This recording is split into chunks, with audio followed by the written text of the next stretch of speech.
Saudações e complicações, grande Leandro. Salve os clássicos. Saudações e complicações, meus queridos amigos. Sejam, como sempre, muito bem-vindos a mais um vídeo do nosso canal GMT-3, o canal que descomplica as complicações. No vídeo de hoje nós temos aí mais um vídeo especial, onde a gente vai explorar uma complicação do relógio que tem tudo a ver com esse camaradinho aqui. Tem tudo a ver com a aviação. Estou falando do Bezel E6B. Mas esse vídeo, é claro, eu não vou explicar como é que funciona o Bezel, o funcionamento do Bezel E6B. Para isso, a gente tem uma participação aqui mega especial no nosso canal, o Gabriel Toledano, do canal Aerocast. Gabriel, muito obrigado, cara. Valeu. Você está fazendo parte aí desse momento nosso do GMT-3. E explica aí pra gente o que é o Aerocast. Bom, o Aerocast começou como um podcast, como se fosse um programa de rádio para a internet, e hoje eu tenho a possibilidade de fazer um vídeo, tanto no Instagram quanto no YouTube. Eu não deixei de fazer o podcast, ainda continuo fazendo, mas a visibilidade que a gente ganha com o YouTube é diferente. Então hoje eu faço mais YouTube do que podcast, falo de aviação, falo sobre cultura aeronáutica, história da aviação de uma maneira geral, e me interessa muito relógio também. Então eu conheci o Leandro veio comentar no vídeo meu, e, cara, eu sou muito entusiasta, apesar de ter é uma máquina, cara. Mais ou menos. O Skydiver merece nosso respeito. Apesar disso, de não ter complicações como tem nesse aqui, eu gosto muito de relógios. Eu sou entusiasta de relógio e ele é entusiasta de aviação. Então, acho que casou. A confluência dos dois mundos, né? Se chocaram e aí a gente está fazendo esse vídeo. Exatamente. Né? Pô, bacana mesmo. O Gabriel é piloto, ele tem muita experiência na utilização do Bezel E6B, né? É uma régua de cálculo, mas eu não vou deixar, não vou entrar muito em detalhes, vou deixar para o Gabriel explicar para a gente como é que funciona. Gabriel, só um comentário, o seu podcast, cara, quando eu descobri o seu podcast, uma grande vantagem do podcast, eu gosto muito de aviação e a maioria das informações que a gente tem sobre aviação são visuais, mas o podcast do Gabriel eu consigo trabalhar e ouvir sobre aviação, então eu achei fantástico a ideia do podcast, muito bacana mesmo poder trabalhar e ouvir sobre a aviação. Mas agora vamos falar aqui com o comandante Toledano, vamos entrar nesta máquina maravilhosa e vamos falar lá dentro que é o habitat do Bezel E6B. Comandante, vamos lá para dentro? Vamos embora. E vamos conhecer o Bezel E6B. Então, meus amigos, este aqui é o ambiente de trabalho do Bezel E6B. Eu quis utilizar uma aeronave que tivesse um painel analógico porque o Bezel E6B ele foi criado como uma maneira de auxiliar pilotos a realizar seus cálculos em voo, né? Então a gente volta no tempo aqui há 50, 60, 70 anos atrás, nos primórdios da aviação, então a gente não tinha toda aquela aviônica que a gente tem embarcada hoje em dia que facilita pilotos como o Gabriel a realizar suas tarefas de uma maneira mais segura, de uma maneira mais intuitiva. Então, Gabriel, a gente voltando um pouco no tempo e falando sobre o Bezel E6B, para que serve então essa ferramenta? Então, a ferramenta ela foi criada na fase da pré-guerra, pré-Segunda Guerra Mundial, por Philip Dalton, em 1933. Então, era muito rudimentar naquela época. Só tinha um cálculo de velocidade e altitude, um cálculo calibrado, vamos dizer assim, para não ficar muito técnico aqui. Mas esse design ele foi se desenvolvendo ao longo dos anos até chegar ao ponto que a gente tem hoje. Então você consegue fazer conversões de medida, conversões de quantidade também, de combustível, velocidades, tempo de voo. Você consegue fazer uma regra de 3 através desse computador. Parece ser muito simples, né? A regra de 3, mas é uma regra de 3 de velocidade, distância e tempo ao mesmo tempo. Então você tem toda, uma aviônica, vamos dizer, com um simples computador manual. Então hoje em dia os aviões eles já estão com uma aviônica muito mais desenvolvida, não precisa mais do computador manual. Então o computador ele está obsoleto, ele já não é mais utilizado como fonte principal de informação, ele é um backup, você tem que ter o backup, que é o manual. E mesmo um avião moderno hoje em dia, que tem toda essa aviônica embarcada, você vai encontrar um computadorzinho de voo lá de um comandante. O comandante prevenido tem um computador na mala. Porque pode ocorrer caso de você ter uma pane que você perder toda as informações de maneira digital. Sim. Aí você tem que, para fazer o cálculo de navegação onde você está, você tem que plotar no mapa. Então, para você poder fazer a plotagem no mapa e identificar onde você está, até onde você vai, até onde você pode ir, com que velocidade você pode ir, você tem que ter um cálculo. E esse cálculo é feito através do computador de voo. Bacana, bacana. A gente, voltando no tempo, quando a gente olha para um painel desse totalmente analógico, a gente vê que era uma aviação realmente raiz mesmo. O piloto tinha que ser muito bom, né? Bastante. Você vê aqueles painéis de 707, 727, né? Então você não tem nenhuma informação que te auxilie ali de maneira digital, né? Realmente é tudo analógico, né? Existe hoje em dia o retrofit. Você consegue colocar no painel instrumentos modernos que não eram na época. Então você consegue dar um upgrade no painel do avião. Mas de qualquer maneira, os aviões mais antigos, eles são sempre analógicos igual esse aqui. Você não vai encontrar, por exemplo, um PFD, que é um instrumento que você hoje encontra em praticamente todos os aviões modernos. Você não encontra nesse tipo de avião aqui. É tudo reloginho. Reloginho. Reloginho. E o computador de voo, ele é utilizado em voo ou você utiliza ele pré-voo, Gabriel? Você pode utilizar pré-voo para navegação, para você poder fazer o planejamento da navegação, assim como em voo. Se você tiver que confirmar alguma proa, você tiver que fazer uma deriva em voo para você poder reajustar a tua rota de acordo com o vento, você tem que usar o computador de voo manual dentro, né? Quando você não tem um computador de bordo dentro da aeronave, no painel, vamos dizer assim. Então, para você poder reajustar a sua rota, você tem que usar o computador de voo em voo também. Tá lá segurando o avião aqui e utilizando o computador de voo, né? Na sua opinião, como piloto, o Bezel E6B no relógio seria útil? É útil para você fazer essas conversões em voo? É útil como backup. Lembrando que o primeiro relógio a utilizar o Bezel E6B foi o Breitling Navitimer de 1952. Quando esse relógio foi lançado com esse computador de voo, ele adquiriu fama quase que imediata entre os pilotos por ter se tornado mais uma ferramenta de auxílio na segurança de voo. Por isso que eu gosto muito desses estilos de relógios, os chamados Tool Watch, que são relógios que possuem ferramentas que te auxiliem a executar determinadas tarefas, como por exemplo aqui o Gabriel, auxiliar ele a voar, ainda que como backup, né, como a gente tem hoje em dia realmente aviões super modernos, mas no ramo da aviação eu acredito que toda a segurança é pouca ainda, né, Gabriel? Com certeza, quanto mais instrumento você tiver para você poder ter uma precisão na informação que você está precisando, cara, é melhor. Claro que você vai confirmar no computador de voo, mas assim também, se você não confiar nesse teu computador de voo, se ele estiver empenado, alguma coisa assim, e você precisar ter um relógio para confirmar essa informação, cara, melhor coisa. Bacana, bacana.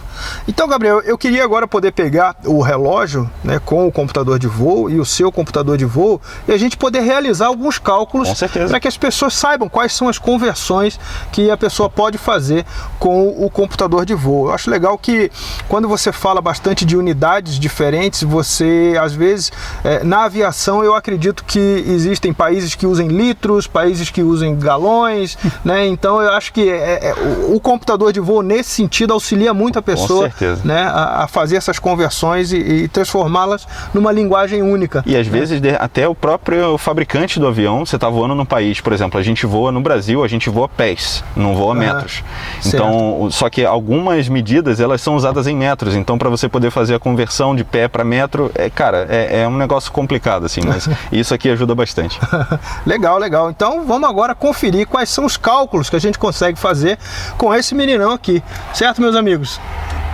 Bom, então pessoal, esse aqui é o computador de voo que a gente consegue fazer alguns cálculos que são muito importantes, como por exemplo de quilômetro para milha náutica. A gente usa milha náutica na aviação, a gente não usa quilômetro, tá? Então esse computador consegue fazer alguns cálculos que esse relógio também consegue.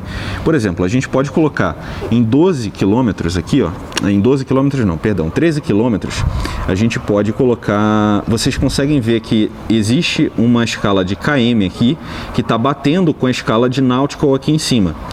O km batendo com o nautical, você consegue calcular 13 quilômetros aqui no disco interno, vai corresponder à milha náutica no disco externo, no disco branco aqui. Então, por exemplo, no meu computador de voo está dando 13 quilômetros, aproximadamente 7 milhas náuticas.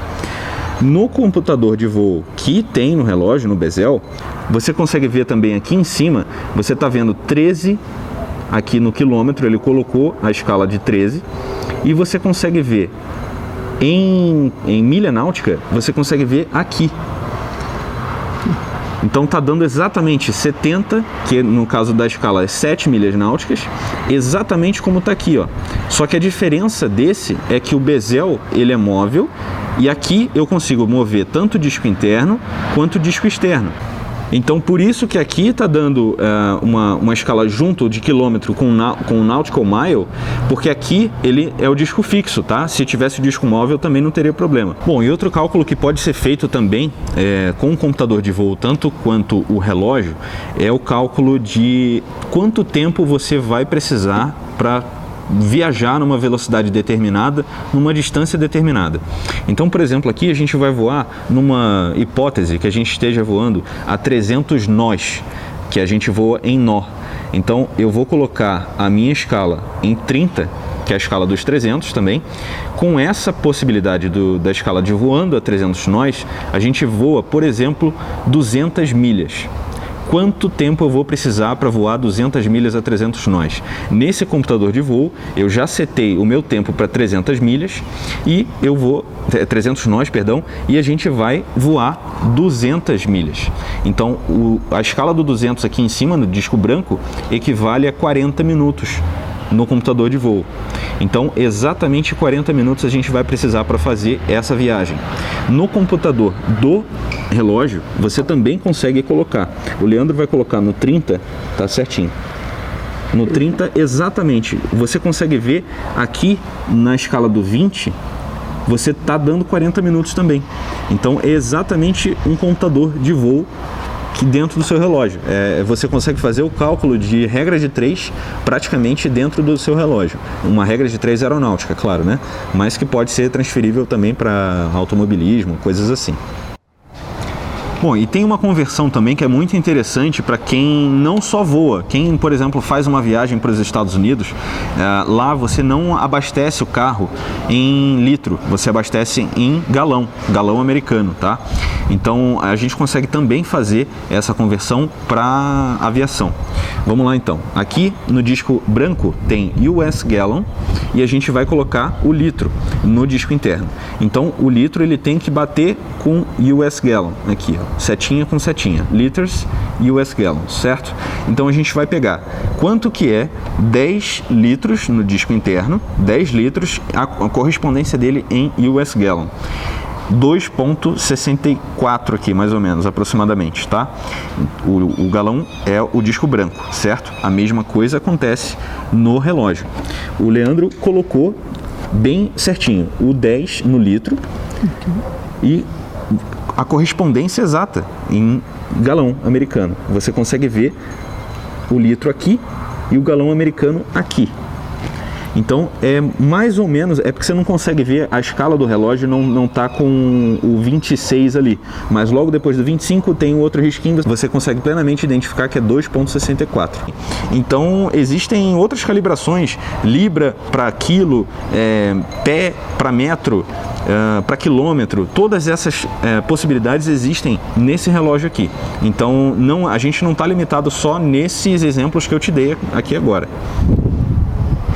E esse vídeo não teria sido possível se não fosse uma ajuda imensa de um outro comandante também. Estou falando do Cid Baptista, que também tem um canal no YouTube voltado para o universo da aviação. Mas a proposta do canal do Cid, ela é um pouquinho diferente da do Toledano, né, Sidão? Como é que é o teu canal? Tudo bem com você, Leandro? Tranquilo, tranquilo. Seguinte, a proposta do meu canal é trabalhar mais na parte da instrução.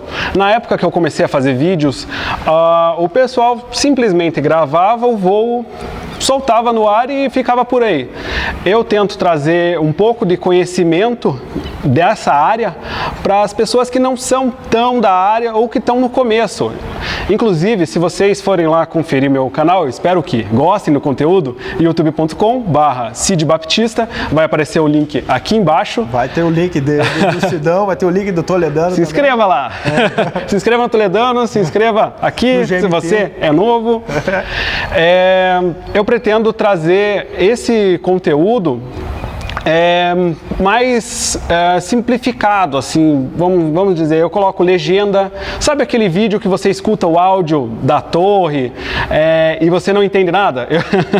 Quem é da área consegue entender, por causa que a gente tem um ouvido treinado, mas quem não é da área acaba não entendendo. Então, geralmente eu legendo, eu procuro explicar a parte das manobras fundamentais, e agora eu tô com a série chamada Cotidiano Aeronáutico, que eu coloco vídeos de voo, acionamento e explicando um pouquinho menos do que o Aprendendo a Voar, certo? Para quem já é um pouquinho mais treinado, não ter tanta aquela informação mastigada para você treinar. Se você não entendeu, tem a série Aprendendo a Voar, certo? Confira lá. Beleza, beleza. Eu achei muito legal o teu canal, que, por exemplo, não tem aqueles fundos musicais. Geralmente você pega a fonia mesmo de torre, você pega o barulho do avião. Então é aquilo... eu achei muito bacana, assim, para uma pessoa que está começando a desenvolver um amor pela aviação. Sim, sim. Então eu achei os vídeos, assim, mostra todo o cotidiano de comunicação de torre, de chegada, de aproximação. Eu achei muito legal o teu canal, cara. Bacana mesmo. Muito obrigado. Vai ter o link do Sidão aqui. Desculpa, só conferir Sidão. Lá. Que isso. Vai ter o link do canal dele, do Gabriel. Não esquece de conferir também a loja do Gabriel, que tem umas camisetas muito legais, como essa aqui da Embraer também. Bem legal, vale super a pena você que curte aviação. Pessoal, um grande abraço, que Deus os abençoe abundantemente e até o nosso próximo vídeo. Valeu, galera. Tchau, tchau. Valeu. Gravando? Tá. Pronto. Então, meus amigos, nós viemos aqui agora para a cabine. Desculpa, eu virei a cara para cá enquanto você estava falando. Desculpa. Não tem problema, cara. Vira a cara quando você quiser, pô. Cara é tu. Esse vídeo não teria sido possível se não fosse uma grande ajuda de um outro comandante, que é o comandante Cid Baptista, que também tem um canal no YouTube sobre o universo da aviação. Mas a proposta... Eu passo essa... A proposta é trazer vídeos de instrução. Olha aí, como é que eu gravo com o cara fazendo stories? Esse cara, ele me zoa. Você vai me zoar, você vai fazer um stories, né?